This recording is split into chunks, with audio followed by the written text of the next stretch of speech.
have in mind here an object that rotates a whole unit about a fixed axis. Let's see.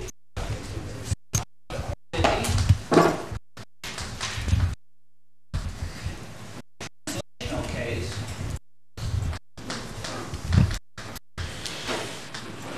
And the rotational case.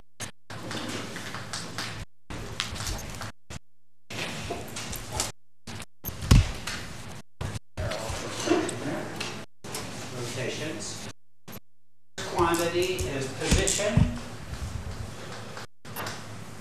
In the translational case, we usually call that x in three-dimensional int. In the rotational case, it's the angular orientation.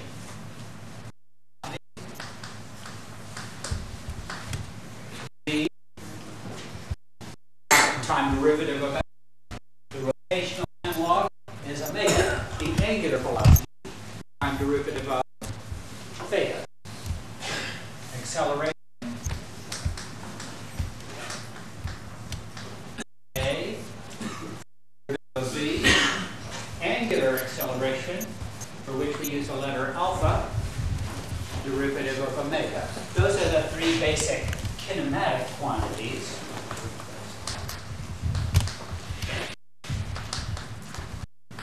And then if you have, for example, motion at constant angular velocity, the formulas that pertain to that would be exactly the same as the formulas that pertain to motion at constant linear translational acceleration. Dynamics. Quantity in dynamics is generically, let's call it inertia. The thing that measures the resistance to acceleration. That would be mass in the case of translational motion. The analog in the case of rigid body motion, the moment of inertia. Maybe I should remind you, moment of inertia is the sum of mi/ri squared, the sum of all masses that make up the object, times the square of the distance from the axis.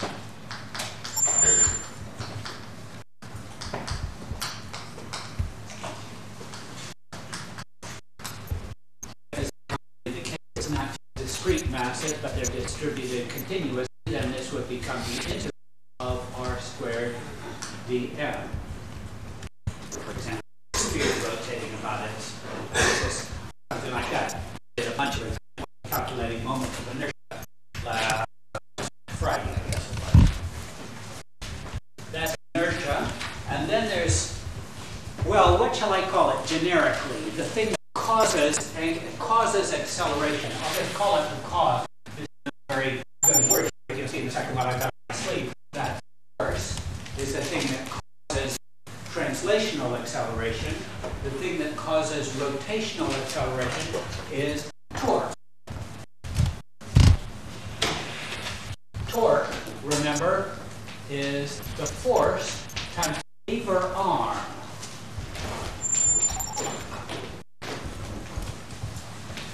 Why is it so much more complicated in the case of rotation? Well, is how hard to get something to rotate depends not just on the mass, but where that mass is located. That's why moment of inertia includes those factors of r squared in there. The effectiveness of a force in producing rotation depends not just on what the force is, but also on where it acts and what direction it acts. I talked about that before. Here's the picture that I have in mind. Suppose that I've got a force pulling on a wheel like that from a string that's attached somewhere out on a spoke. The torque, to get a calculated torque, I continue this line of force back and find the perpendicular distance from the line of force to the axle about which the rotation is taking place, and that's the lever arm. We're going to get a more formal definition of torque. But at the moment, force times lever arm. What is lever arm? Lever arm is the distance from the axle to the line of forces, the line along which the force acts. So the cause of acceleration is force. The cause of angular acceleration is torque. And now finally I should put down Newton's second law. It says in the case of translation motion, F equals ma. And in the case of rotational motion, tau, the analog to F, is equal to I, analog to M, times alpha, the analog to A. Once you've got the basic dictionary down here, the first 5 items I guess really, then all the rest follows just substitute the appropriate angular quantity into whatever formula you use for the relational quantity. Basically, let's call it one sort of denominator. Denominator dynamics. We've done that basically in the second law. But then we had, as I put it, the sort of second of the mechanics involving work and momentum. That I'll call that dynamics.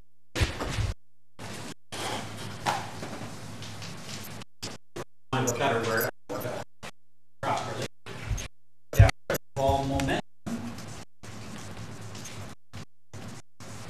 The translation motion, the momentum is equal to mass times velocity. What would that translate into in the case of rotation? So I plays the role of mass, and omega plays the role of v. The formula is letter L for angular momentum is going to be I times omega for rigid object. Kinetic energy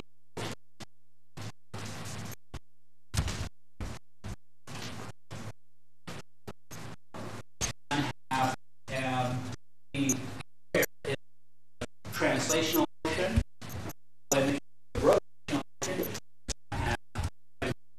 is I, so is omega, so it's what I is squared.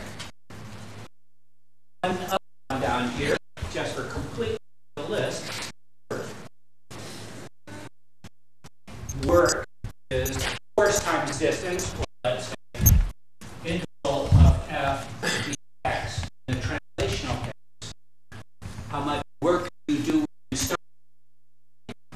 That would be the integral of tau, then force, times d theta, like the role of angle. So take the torque you apply, integrate it with respect to the angle, and you would come up with work. By the way, I could also use impulse. Impulse is the integral of with respect to time. So angular impulse would be the integral of tau to time. We're not going to use that quantity, so I think I'll leave it on the list. But there's dictionary, just to kind of summarize all of the quantities that come into this game and how they fit together and what the parallel is between the translational in the middle column and the rotational in the right-hand column. Let me run one example, and then I'm going to come to the theoretical development, because you might be irritated by this procedure. What I'm doing is giving you a bunch of formulas and facts. I haven't proved any of it. Are these new things, or do they somehow or other follow from the old ordinary Newtonian mechanics? The answer is they follow from the old. There's actually nothing new in this whole theory of rotational mechanics. I need to make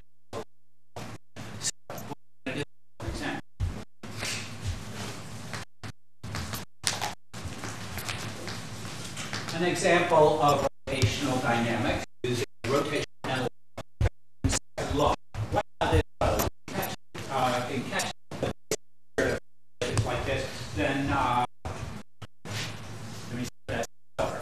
The first 2 or 3 examples of rotational dynamics you see, if like me you think, no, it's efficient line, it's got to count the same thing or something like that. Sounds a little suspicious.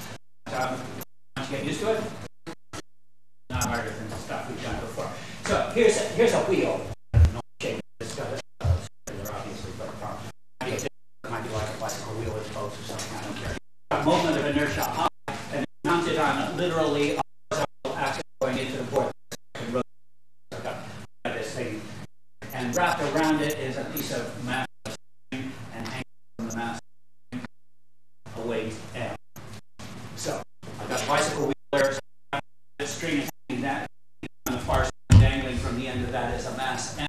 Okay, I let it go. The mass, of course, go down. The wheel is going to start to spin.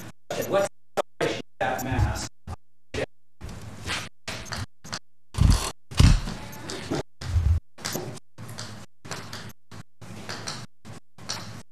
Now, this is a pulley, if you like, a wheel with we're departing from the way that we all handle this problem. Pretend that the pulley didn't have any mass. It was a massless, frictionless pulley or something. This is a frictionless pulley, but it's not massless. It's got a moment of inertia there. So finally, I'm including the effects of the moment of inertia of the pulley itself. And let's say that this thing has a radius r, the wheel. So, got the picture? How do I do this problem? I chop it into the two separate pieces. First of all, there's falling mass. Here it is. It has two forces acting on it. To it, gravity acting down, mg, and T pulling up, the tension in the string. This is ordinary old linear dynamics as far as the falling mass is concerned. It doesn't know the top. All it knows is there's some kind of pulling on it. It's ordinary old linear translational dynamics. And of course, it's going to go downward, so let's define the positive direction for acceleration to be downward. Then I have mg minus t equals ma. Nothing new there. Same old thing we would have written ago. But now, we've got the second object in the system, the wheel, here, of radius r, moment of inertia I. What forces are acting on it? Well, more precisely, what torques are acting on it. If I asked about forces, I would have, first of all, pulling down here, T, the tension in the string. Same tension? Yeah, this is a massless string. So T is pulling down like that. What other forces are acting on this? Well, there's the mass of the wheel, the weight of the wheel. But that's not all. Of course, somebody is holding the thing up. So from here, there's the force in the upward direction of whoever is supporting this, my hands or tied to the ceiling, whatever. Those two forces, however, are irrelevant as far as the rotational dynamics is concerned. Can anybody tell me why? They act through the axis, and therefore they produce no torque. The lever arm, if you like, for mg and for f is both 0.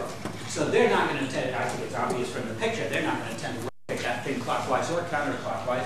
But formally, the reason is they produce no torque because the lever arm is 0. So I'm not interested in that or that. I am interested in T, the tension in the string, because that's acting off-center. It is going to produce a torque. In fact, what is the torque in this case? The torque associated with the tension in the string. Can you tell me? Tension times the lever arm, and the lever arm is obviously just the radius in this case. So this is T times R, and that's supposed to be equal to I, the moment of inertia of this thing, times alpha. So here's the second equation of motion. T times R is equal to I times alpha. Unfortunately, I have here two equations in three unknowns. The unknowns are T, the tension, A, the acceleration of the falling object, and alpha, the angular acceleration of the wheel. Could anybody spot a connection? I need another formula, obviously. I've only got two equations here, and that's not going to solve this problem unless I can get a connection between two of those quantities. Anybody see it? Yeah. You connect alpha and A. Alpha and A are connected, isn't that right? Because as this thing accelerates downward, this thing has got to speed up. Those two must be associated somehow. What is the actual connection? I should perhaps have reminded you of the connection here. Theta, in angular measure, is the arc length over the radius. So theta is equal to S over R.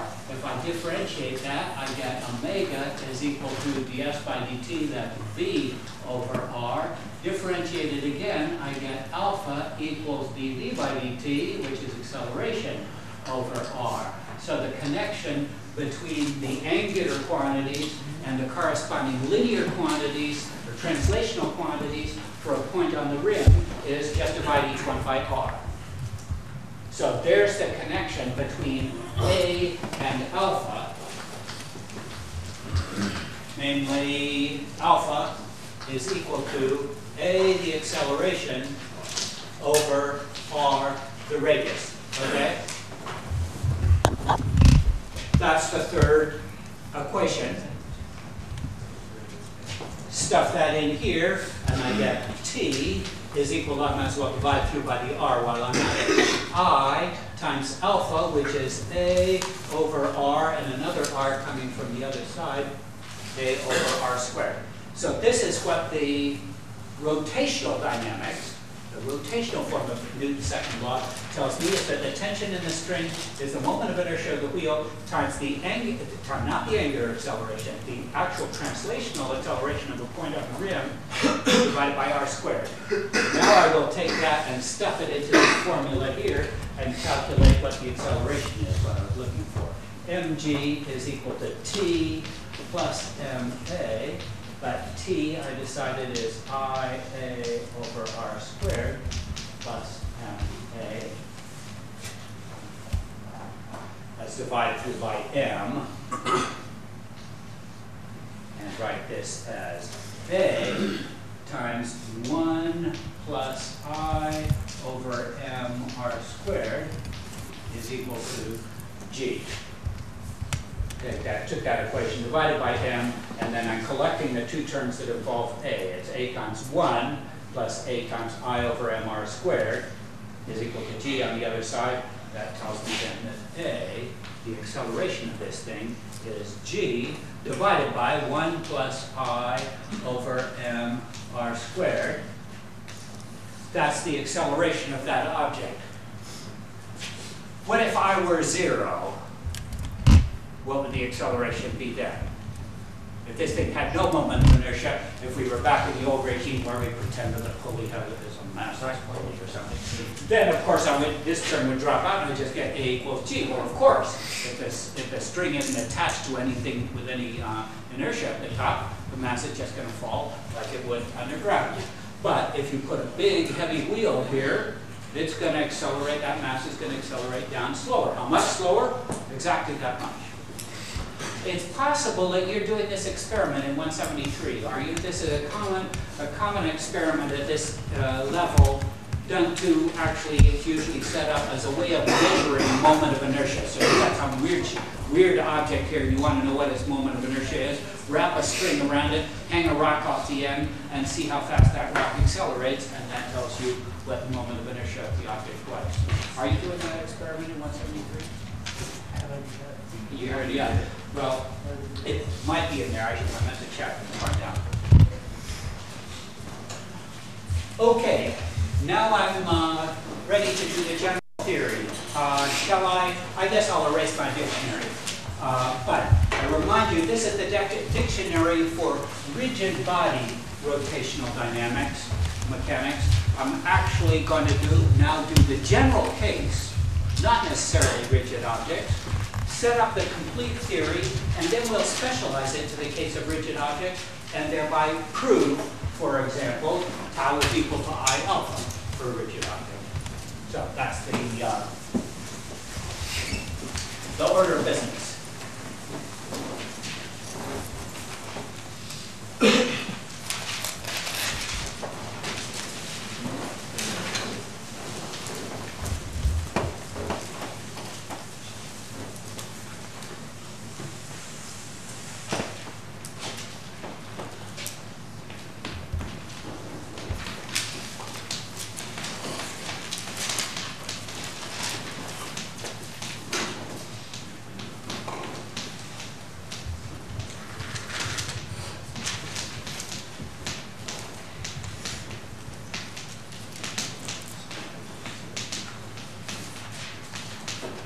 So the general theory of rotational dynamics not necessarily for rigid objects rotating around a fixed axis. In fact, the vision that I have in the back of my mind, just to make it extreme and obvious that we're not talking about a rigid object, is imagine a swarm of bees. I talked about this before. Imagine you've got a swarm of bees, they're flying around every which way.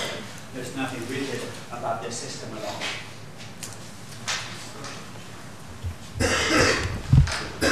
First item is actually a flashback. The cross product, finally I need the cross product. The cross product of two vectors.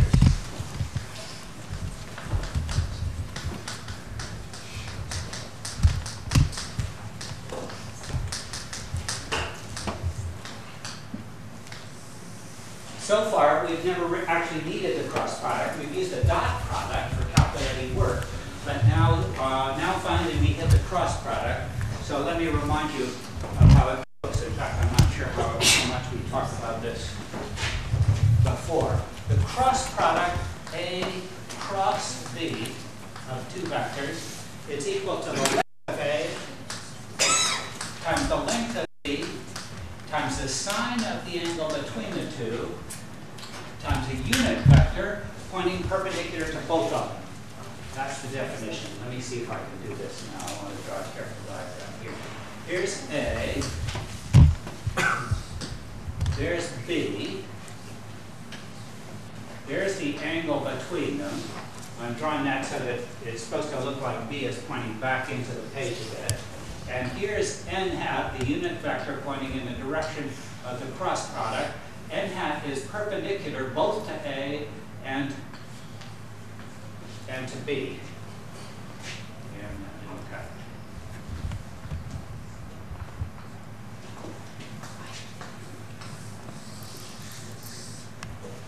So the cross product is the length of one times the length of the other times the sine of the angle between these two. The sine for dot product it would have been the cosine. Is the sine of the angle between the two, and it points in the direction perpendicular to both of them. Perpendicular, if you like, to the plane generated by those two vectors. You can draw the two vectors, they determine a plane, and the cross product points perpendicular to that plane. Well, wait a minute, you say, there are two directions perpendicular to that plane. Two directions perpendicular to this table, right? Up and down. Which one are they talking about? Okay, well that's resolved by the right-hand rule. Grab the first vector, grab the figure with your fingers pointing in the direction of the first vector, that's the A, and curl them around toward the B. Then your thumb indicates the direction of n hat, the direction of the cross product of the two.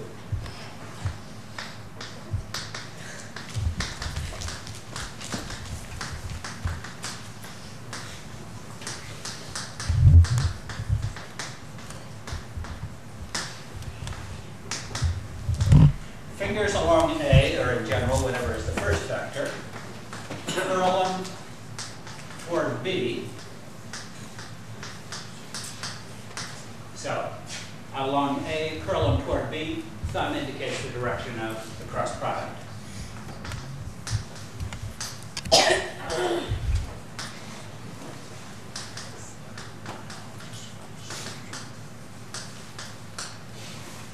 If you happen to know the vectors A and B in component form,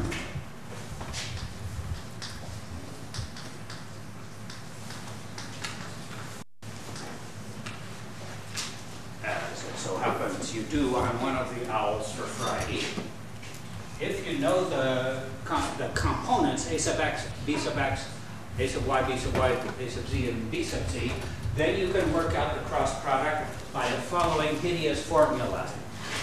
A cross B, I'm going to tell you, I'm just going to write it down first, and then I'll show you a little bit about the structure of it, and then I'll tell you where it comes from in a moment. A cross B is equal to A sub y, B sub z, minus A sub z, B sub y, I hat, plus A sub z, B sub x, minus A sub x, B sub z, j hat, plus A sub x, B sub y. I have to do it fast or I'll forget how they go. A sub x, B sub y, minus B sub x, A sub y, k hat. There it is. What is the structure here? It's in alphabetical order. The first terms, the ones with the plus sign, are in alphabetical order, but wrapped around alphabetical order. So, X, Y, Z, only for some reason we use K hat for Z. Y, Z, wrap around to give you X. Z, X, wrap around to give you Y. And then the second term, the ones with the minus sign, are just the same ones, but with the opposite indices. So where this was A sub Y and B sub Z, this is A sub Z and B sub Y. You see how it goes? Sure, easy to remember. No, not so easy to remember. In fact, there is a great mnemonic for this that's wonderful for those of you who are comfortable with determinants. How many of you calculated determinants? So a few. Well, I'll write down what the rule is, and for those who know about determinants, this is a great way to remember the cross product. If you don't know about determinants, maybe you just write down this formula once and for all and calculate from that. We're not going to be doing a whole lot of calculations of actual cross products in component form, thank God, but you've got to know what it is. In determinant form, it's I hat, J hat, K hat, string the unit vectors along the first row, and then A sub X, the components of A, and then B, the components of B. So that's a handy way to write it, and if you know how to calculate the determinant, is I hat A sub Y, B sub Z, that's this term, minus A sub Z, B sub Y, that's that term, and so on. So as I say, no big deal, but if you know about determinants, that's the slickest way to write the formula for the cross product in component form. Let me sketch for you where this comes from. This is not worth worrying about a whole lot, but just to indicate that this is not pure black magic here. Where did this formula come from? Really what I'm doing is calculating the cross product A cross B. What is A sub X I hat plus A sub Y J hat plus A sub Z K hat. And I'm taking the cross product of that with B sub X I hat plus B sub Y J hat plus B sub Z K hat. That's what I have to do. If you think about this, I'm going to have how many? 9 terms in there. A sub X I hat crossed into B sub X I hat, and then A sub X I hat crossed into this, and then into this, and there will be 9 terms all told. I'm not going to write them all out, but let's just think about what they're going to look like. From the original formula here, it follows quickly that A cross A equals, you tell me, 0, right? This is the cross product of any vector with itself. What's the angle between A and A? 0. What's the sign of 0? 0. End of the argument. A cross A is equal to 0. By the way, what would B cross AB? Is it the same as A cross B? Negative Right. A cross B. It's minus A cross B. Where does that come out? I guess one way of thinking about it is that it's the right-hand rule, because if I was doing B cross A, then the right-hand rule would say, stick your fingers in the direction of B, the first one, and curl them around toward A. In that case, my thumb would be pointing down. If I do A cross B, my thumb is pointing up. B cross A, thumb's pointing down, so it's in the opposite direction. So B cross A is minus A cross B. Yeah. What direction does the unit vector go in if you cross it with A? If you do what? If you cross A with A. Well, I don't know. You could put it in any direction you want. Since its length is 0, doesn't matter what you call its direction, does it? So I think that that's an ill-defined question, really. Well, let's think about a few of these terms here. I've got A sub X, B sub X, the first one, and then I would have I hat cross I hat. That's this times this. What do you make of that? 0, huh? Because it's got I crossed into itself. Then I have the next term is a sub x b sub y. That would have an I hat cross j hat. What do you reckon that is? I hat cross j hat. Let's see. X, y, z, I hat, j hat, k hat. If I crossed I cross j would be k, isn't that right? In fact, they're at 90 degrees to each other. The sine of 90 degrees is 1. I just get the length of one times the length of the other, but they're both unit vectors, so the lengths are both 1. So I get 1 times 1 times 1 times the vector that's perpendicular to both of them given in the direction given by your right-hand rule, curl I hat into j hat, and I get k hat. So this gives me k hat. That's actually the term a sub x b sub y k hat, this term over here. Well, you can do the rest of the job for yourself. The next one is going to be I hat. Well, let's do one more. A sub x b sub z times I hat cross k hat. What's I hat cross k hat going to be? Be careful. It's going to be the missing one, right? Always if you have I and j, that's going to give you k. I and k, it's going to give you j, but minus j, actually, because I hat cross k hat, I can hardly get my end there, but I hat cross k hat, my finger would be pointing downward, so this would be minus j hat. A sub x, b sub z, that's this term here, as it turns out. So, go through all 9 terms. 3 of them are 0 because they involve cross product with itself. The other 6. We'll give you those 6 terms over there. You seen enough? Me too. So, here's the cross product, the generic form of the cross product. And here is component form for the cross product. It's the same quantity, but in component form. The reason I went back to that, of course, is that I need that for the basic definition of the rotational dynamics. So here goes.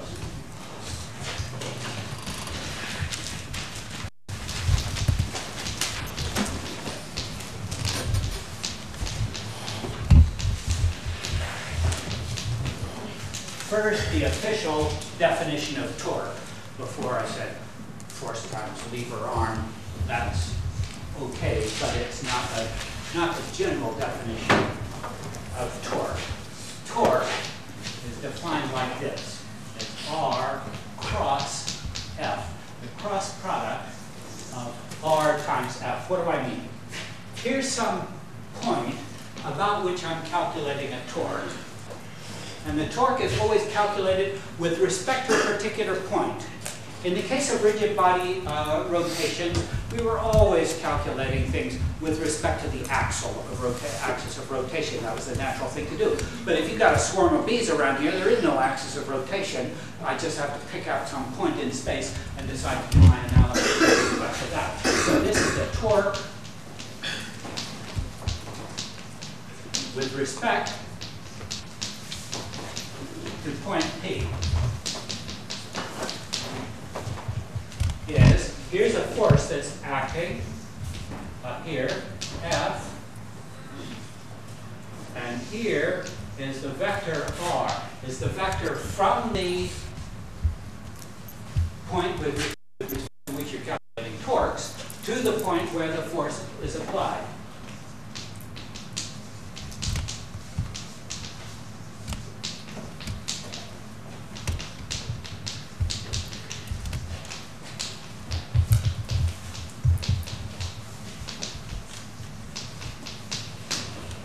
So, those are the sort of footnotes here. Torque is defined as R cross F. R is the vector from the point P to the point of application of the force F. This is stupid, but I can never remember which way around that goes. Is it R cross F or is it F cross R? My way of remembering this, I'm afraid. If I think of a little dog, this is rough. So, and R always goes first. Where are we? Oh, I need to show you that this is consistent with force times lever arm.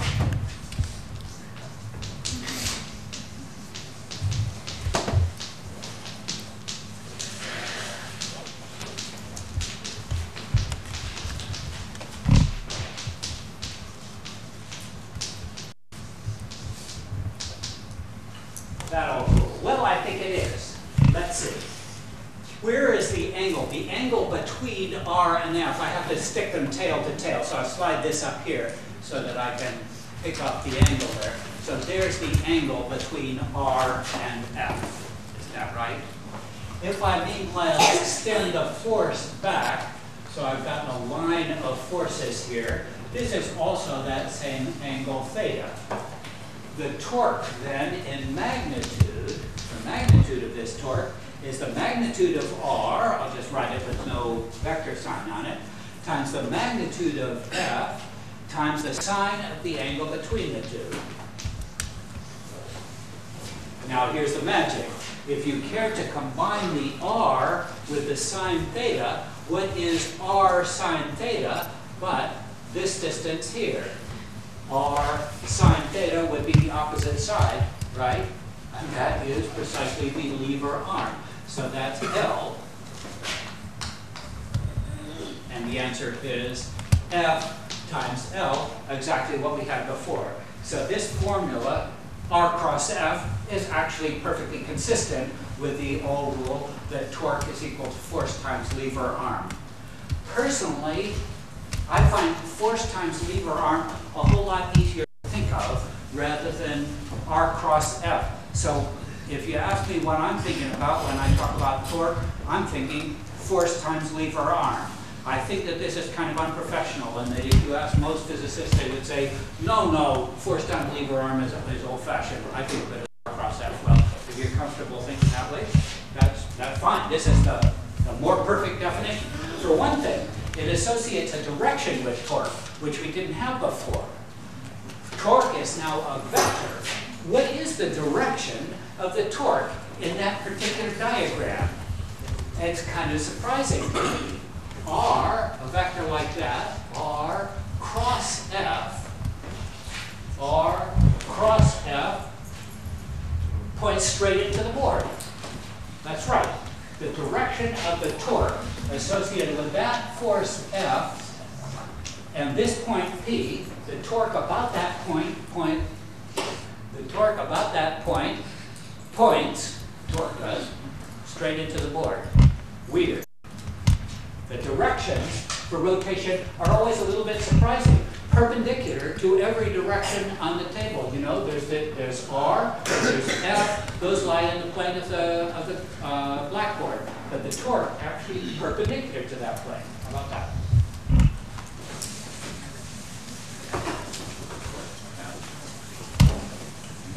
Next step. Angular momentum.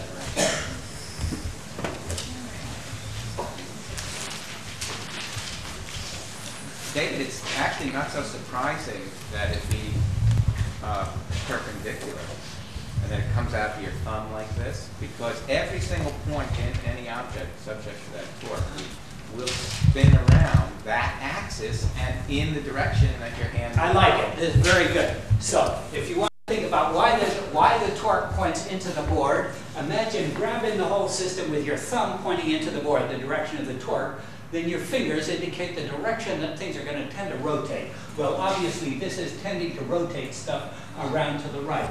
So that's consistent. Yeah, beautiful. That's a good way to. And at that point, it sort of gives you the axis, which is the only summary you can make of the whole. Right. Right. Very good.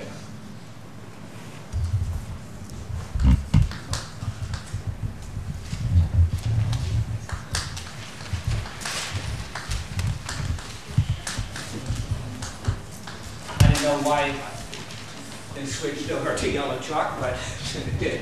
Angular momentum. Angular momentum is defined, again, we have a sort of casual definition for rotation, for rigid bodies, I times omega, but now I'm giving you the general one, R cross P. Again, the R comes first. What do I have in mind here? Here's a reference point. Like torque, angular momentum is defined with respect to a particular point. For a rigid object, it is natural to choose that point on the axis of rotation, but for the general case, there is no axis, single axis of rotation. So angular momentum, this is the angular momentum with respect to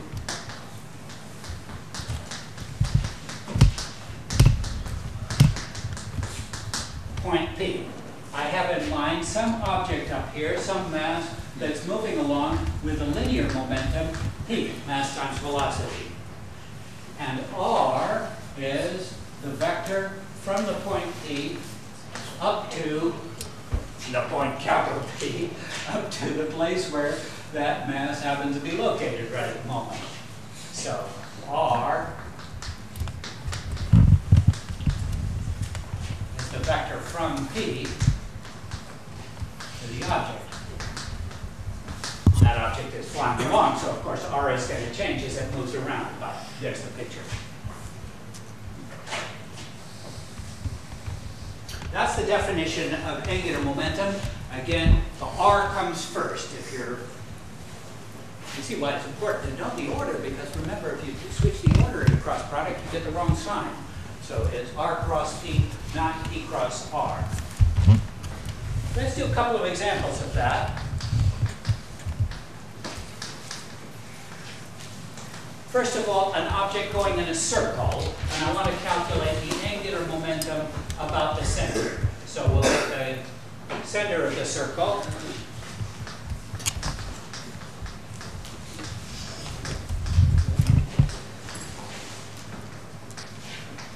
And this is an object of mass m going at speed v.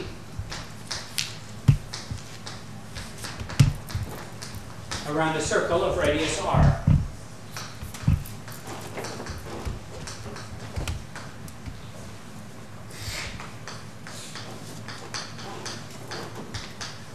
I want to calculate the angular momentum of that object with respect to the point P at the center.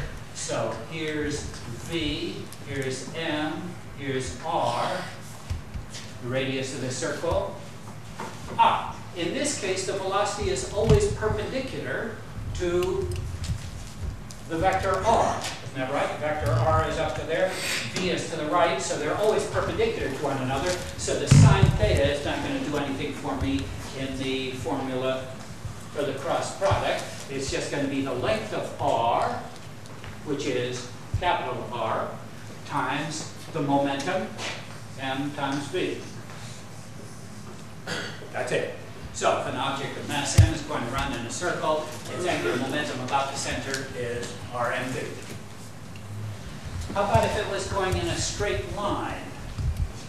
This is kind of a curious one, because object moving in a straight line, you say, what's that got to do with rotational mechanics? Well, it does it directly, but nothing ever here ever said that something can't go in a straight line. So this is example 1. Example 2.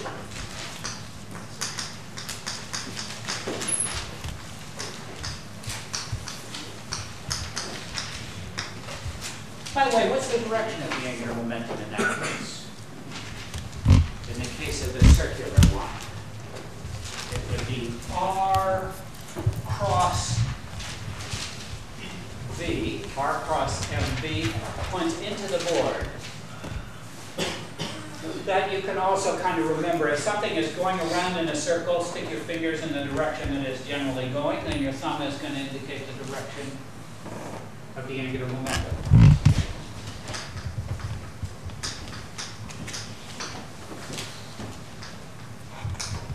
So, object of mass m going in straight line.